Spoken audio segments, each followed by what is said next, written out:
पृथ्वी जयन्ती इतिहासको अँध्यारो भित्तामा जलिरहेको एउटा स्पष्ट दीप पृथ्वीनारायण शाह। गोरखाको भिरबाट सुरु भएको अभियान अन्ततः उपत्यकाको ढुङ्गामाटो हुँदै नेपाल नामको राष्ट्र भित्री आत्मामा टाँसियो। उनले आक्रमण होइन जन्म दिए, विखण्डनबाट एकता, प्रान्तबाट पहिचान र बिखरिएका रियायतबाट एक राष्ट्र। युद्ध जित्नु राजाको काम थियो, तर शाहले युद्धपछि गरेको काम नेतृत्वको असली पहिचान बन्यो दिव्य उपदेश।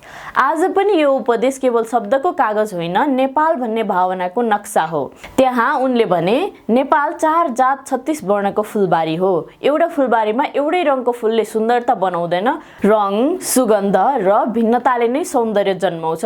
शाहको राष्ट्र दृष्टि यही थियो, पहिचानको विविधतामा एकताको सार। फेरि विदेश नीति। नेपाल दुई ढुङ्गा बीचको तरुल हो। तरुल कमजोर छैन, तर दबिन सक्छ। त्यसैले आत्मनिर्भरता, सावधानी र भूकूटनीतिक आवश्यक थियो। धर्मलाई उनले मर्मसँग जोडे। धर्म खेलौना होइन, राज्यको मेरुदण्ड हो। नेताको कर्तव्यबारे भने जनताको मन जितेर शासन गर्नुपर्छ। आज 200 वर्षपछि पनि दिव्य उपदेशको आवाज सुनिएझै लाग्छ। राष्ट्र केवल भूगोल होइन, मनको बगैँचा हो।